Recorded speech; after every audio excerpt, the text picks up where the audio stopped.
All right, guys, so we're going to talk about hanging a bit more in detail. Now, I already explained how to put these on in two separate videos, but for the most part, there's a lot of overlap on how to use a compression hanger and a vacuum hanger, at least for long-term success. So it's going to be one video here. If you need to know how to put that stuff on, you can check it out in this playlist. Now, hanging is by far one of the most simple ways to gain length. So we're going to explain what hanging does and how to progress with it, and then with some free routines, and also how to be more comfortable with it. But if you're looking for the entire big picture of your first 6 months of penis enlargement, check out BD's Ultimate Beginners Guide at peakmalePhysique.com. Link will be in the description below, maybe the pinned comment if I remember to do so. But basically, it's a living document. Anytime I make a change, you will get the update for free for life. If you just want everything right there, right in front of you, that's going to be your best bet. Again, peakmalePhysique.com. Additionally, you need to do a bit of a disclaimer. I sell hangers at peakmalePhysique.com. This stuff will apply to almost every single hanger on the market, barring like noose hangers. So what I say in general is buy from a brand you trust that has a good price.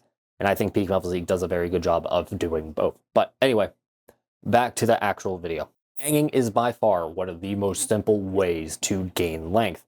Essentially, you put the device on, put some weight on, and then let gravity do its thing. It is set and forget for the most part within, basic safety considerations.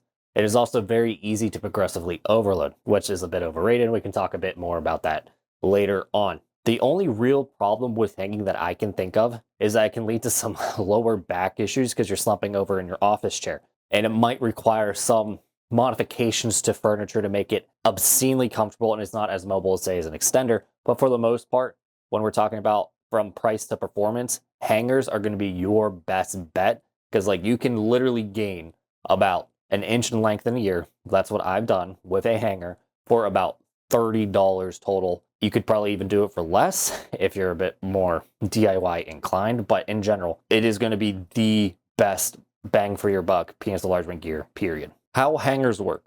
We talked about this a bit in part one at a high level, but simply put, tension does two things to the penis. First, at lower tensions, we see collagen realignment. So we're going to take the existing structure of whatever soft tissue we're dealing with, and as we apply chronic low tension to it, we will see that tissue change shape to be more like the shape it's always in currently. So if we're always constantly elongated, our penis will actually slowly change its shape to match this new stress pattern. This doesn't happen as well with hanging, because hanging is a lot better for high tension, lower time period wear. So high tension, shorter time period wear.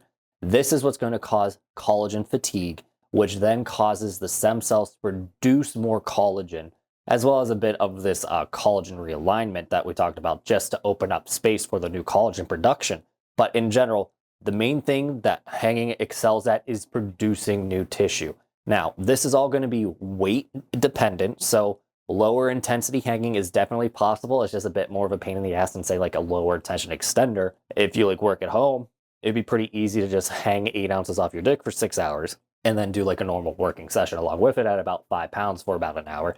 This is just off the top of my head. But in general, hangers have way better loading propensity than, say, a low tension extender. Therefore, it's going to be much better for your higher intensity sessions.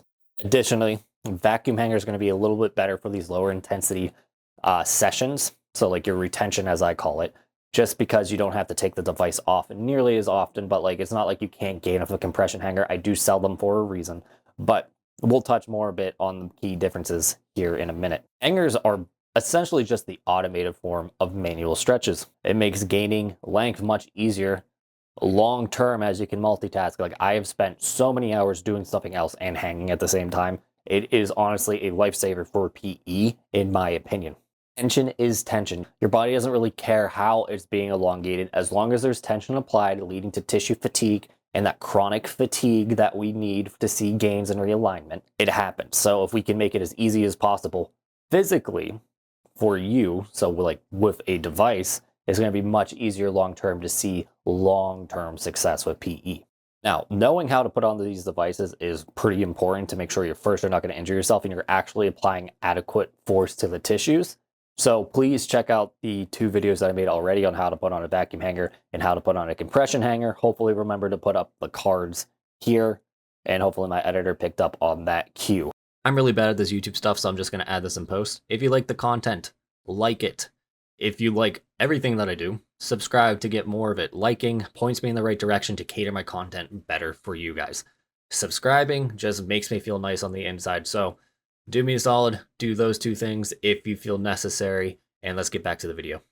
Now, a very brief explanation of what's going on at a molecular level and a cellular level when it comes to hanging and penis enlargement in general. If we change the shape and size of the tunica albuginea, we basically have complete control over the shape and size of the penis. Once we load the collagen fibrils in the tunica, the growth factors that pull between the collagen fibrils begin to release. And then that's what signals stem cells to come to the area and check out for damage and then produce more tissue in that specific area. That's why it's pretty important, to me at least, that we do length-based sessions and girth-based sessions in two different training blocks, because we're basically telling the stem cells to go into two different directions, and it's just going to slow down progress in both directions. Not saying that you won't gain the same amount of volume, but like it's like watching paint dry if we're trying to gain both length and girth at the same time. At least that's what I've noticed. Now, this hormone release from collagen fatigue is what's going to produce new tissue over time. But the tension also changes the shape of the tissues. They're called matrix metalloproteinase, which is MMP. For simplicity, we're just going to call them restructuring proteins. The stem cells will release these passively to break down the tissue further to make it easier to add in more collagen. So again, we're getting really beyond like the scope of what we're actually supposed to be talking about here. But like in general, there's going to be a propensity for low tension work and a propensity for high tension work. And if we mix them both together, we're going to have the best results. Now, moving on to the differences between vacuum and compression hanging. Compression style is far more older than vacuum and arguably safer because they do not apply pressure directly to the glands. Therefore, there is practically no risk of blisters. The main thing we need to worry about is the squeezing out of all blood from the shaft, and that can cut off blood flow to the glands. Therefore, if we're not careful, we can damage the gland's sensitivity. And this is easily mitigated by just not wearing the device for more than 20 minutes at a time. So every 20 minutes, it's probably best practice to be taking this off for about 3 minutes to 5 minutes to allow fresh blood to get into the tissue, and you won't have to worry about hypoxic damage. But even then, it could be pretty overstated, the damage from wearing a compression hanger that long. But again, better safe than sorry. Other than worrying about the time limitations, they are a very straightforward device. Most are clamshell design, so it's very easy to get off and on. The only real thing you need to consider as well is that they need slightly more weight than a vacuum hanger. I noticed to get the same feel of tension because of how it grips. So like you'll need probably about 2 to 3 more pounds compared to a vacuum hanger to get the same results with a compression hanger compared to a vacuum hanger. But it's not the end of the world. Vacuum hangers use a vacuum cup to keep tension on the penis. They are not as easy to put on as a compression hanger, but they can be worn up to 2 hours at a time. I personally take mine off every hour, but it's going to be load and time dependent for the most part. And you'll need to work up to this 2-hour period. I would say you can add 30 minutes without taking off the device every month until you're up to 2 hours. But again, it's going to be case by case basis and what kind of weight you are using. The main issue with vacuum hangers is the dreaded blister. Blisters are a nuisance injury. They aren't really that severe. It's just if you get blisters chronically, you can actually develop a callus on your glands. So like just if you get them once, pay attention, make sure you don't get them again. And if you do keep getting them, consider getting a compression hanger or reassess the size bell you're using or unclip the weight more often, because that actually will help stop the vacuum. Therefore, your skin will recover before you put the weight back on. So the more sets you do, the less likely you'll have blisters, believe it or not. But basically, we're trying to avoid friction on the skin that pulls up the skin and then causes something called de-alienation, which then allows a pocket of fluid to fill up in the blister. Again, blisters are not that huge of a deal. Like if you get one, it's probably about a week or two of no PE, and you need to be a bit careful if you're doing sex and masturbating, for example. But like I've had a handful of blisters this year. It has not impacted my sensitivity at all. It's just I need to take some downtime from PE. Now, vacuum hangers and compression hangers are a matter of preference. One device really isn't superior than another.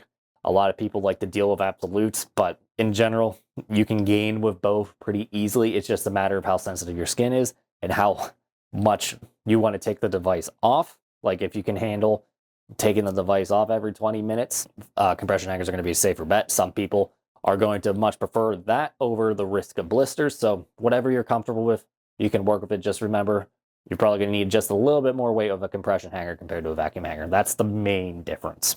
I personally use a vacuum hanger because they can grow the glands and they are a bit more comfortable long term. I personally teach a very modest progression level. So with all PE, the tissues will get stronger over time. That's part of the adaptation response. What I try to teach is limiting how much you adapt and how quickly you adapt. So that way you don't have to take as much time off so you can start gaining again as you lose that strength adaptation. Everyone will start with between 1 to 2.5 pounds, or about half a kilogram to 2.2 kilograms in their first month, and then we'll try to get up to about 5 pounds in the first 4 to 6 weeks. Based off of a few studies, the tunica albuginea begins to elongate at most at 220 newtons, which is about 1.5 pounds of force when you include gravity. Going beyond that will lead to tissue fatigue if we're looking for long-term growth. I had most of my former clients start at 2.5 pounds, but doing some research for the script, I might need to rework this a bit, honestly. Every week for the first 4 to 6 weeks, we will be adding 1 pound while keeping total time the same. And then once we get up to 5 pounds, or 2.5 kilograms, we will then focus on adding time. So we'll be adding half a kilogram or a pound every week for the first 4 to 6 weeks. If we add weight too fast, we'll just make the tissue stronger. Therefore, we need to take a break sooner. Therefore, it'll be harder to gain sooner, meaning we can't progress as quickly long term. So my general rule of thumb, once you get to actual working weight, is we are going to move up in time before we move up in weight. So we're going to be adding like 5 minutes every month or so until we reasonably can't. And then what we're going to do is we're going to add weight. But what the kicker is that we do not need to add weight to every single set. So let's say you start at 5 pounds, right? We get to 5 pounds. We get to our max amount of time that we can reasonably do in a day, say 40 minutes. Then on the first set, we'll do 7 pounds. Then we'll do 5 pounds, 5 pounds. We wait a month. Then we do 7 pounds, 7 pounds, 5 pounds. And then another month goes by, 7 pounds, 7 pounds, 7 pounds. And then if we're not hitting our elongation metrics, which again, doesn't really matter for the point of this entire course, we then add more weight. But in general, we're trying to avoid adding as much weight as possible, or more accurately, we're trying to add as little weight as possible to continuously see gains. We do not need to be adding a bunch of weight off the top, and we do not need to be pushing that weight because that's not necessarily conducive to long-term success. So general rules for progression with hanging. Start slow, always add more time before you add weight slowly in a very granular fashion, and weight should never go past 18 pounds. I have seen people hanging upwards of 40 pounds off of their dick. I do not teach that method here at, Peak Male Physique. There are other people, a lot of my contemporaries before me taught that much weight. If you're interested in that, go for it, but you will not be hearing much about it on my channel. And we should never really do more than 2 hours of hanging at a time at weights beyond, let's say, 1.5 pounds. Something that we don't really talk about that much, and I don't know if I actually discovered this phenomenon, but it's called skin migration, or at least I coined it this. Since hangers are very easy to wear long term, and since it does not compress from the base to the tip, keeping the skin taut while we hang, we can see skin slowly pull up from the base. Therefore, our shaft is growing, but the skin around the shaft isn't growing, and it's going to make our dick look roughly the same size if we're not careful. Even though we gained an inch, that skin pulls up an inch. Therefore, your exposed length is still the same. To some people, trust me, it is still completely usable. But if you care about the aesthetics, it's something you need to worry about. Ideally, we'd be using like a high tension extender to keep our skin like tight, and therefore the skin's tight, it'll stretch as the shaft stretches, therefore it'll grow with the shaft. But if you can't afford a high tension extender or whatever reason, you can use ball stretchers to keep your skin around your balls nice and tight, so at least the ball skin won't go up with it. And then you could just put your hand around the mons pubis. Again, it's not nearly as convenient. But there's not really a convenient solution at this time for hanging and avoiding skin migration. You'll have some at this point. It's just a matter of limiting it as much as we can. And then what we can do is something called foreskin restoration. And I'll make a whole separate video on this later on. But essentially, it is exceptionally easy to grow some skin. So if you need to grow an inch of skin, it'll probably take like 1 to 2 months compared to gaining an inch of dick, which is going to take 1 to 2 years. So best case scenario is if you do gain some skin migration is that you literally just stretch the skin out to cover the new stuff. We are currently looking at other solutions here at Peak Muscle Physique as well. But that's going to cover the basics of hanging. Again, super simple stuff. I'm going to set up back here to make it easier for me to explain the process of the routines, but you'll see me in just a sec. Okay, guys, so I went through the book and I just remembered that I only wrote one routine for this. Wrote, whatever. Basically, this follows my interval length protocol to a T. The only real difference is that we added retention to this, and I'm going to explain to you newbies what exactly I mean. So, for the first 10 minutes of the routine, we're doing massage mechanics, as already stated in the All Things manual. If you have not watched it, it's going to be like a prerequisite for this routine. About 20 minutes long, going to teach you a lot. Be sure you do it. But we're going to be doing massage mechanics to relax the tissue and to get the growth factors to secrete prematurely. This is going to lead to easier elongation and less risk of injury long term. We're going to do 3 sets, 60 seconds, semi-erect bends. Again, don't know what this stuff is. Check out the All Things manual. I think it will be on this side for the card to the All Things manual. And since I published it, I should probably be the one making sure it's there. But BFR massage is going to be 3 minutes straight, 1 set. And then diamond jelks or tunica shears, depending on your preference on what to call them, is going to be 3 sets, 60 seconds again. So 10 minutes of this is going to release a lot of growth factors. And this is actually going to increase your girth a decent bit because it breaks down any like really tight tissues. So someone was asking like, why does not a BD's new routines teach girth specifically? A lot of the length routines in general will increase girth a bit. It's just, I think most guys are trying to get a bit of length to start, and it's a lot easier this way. And you will gain some girth with erection quality and like the shape change aspect. But back to the length stuff. We're now moving on to the actual interval length protocol, which is simply put a bunch of sets. So if you look at the research, it's basically suggesting that between 10 to 15 sets, the tissue reaches its weakest point. So every time we load the tissue, it gets weaker and weaker because collagen begins to fail and also relax. So if we use 5 pounds on the first set, by the 10th set, it should actually be at its longest state before it starts to degrade in quality.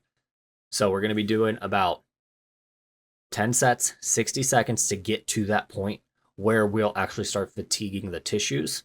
And then all we're going to do is 2 sets, 5 minutes right afterwards. Rest between these sets are only going to be about 10 seconds. All you got to do is pick up the weight or whatever you're using to create the tension, gently release it, and then continue on with either the minute or 5 minutes, depending on what we're doing. And then we should see a decent amount of elongation with this. But like, it's going to largely depend on how much time you're doing. Again, we're only starting with 2 sets to start. I'll touch on progression in a second. Interval pumping, or you can do regular pumping as well. It's not too, important at this point. But 5 sets, 2 minutes. Interval pumping. Again, check out the pumping video if you don't know what the difference is.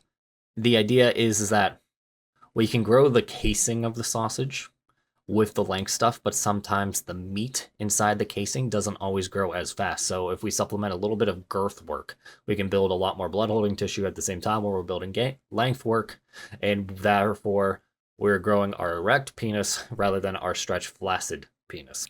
So just a little bit of girth work goes a long way.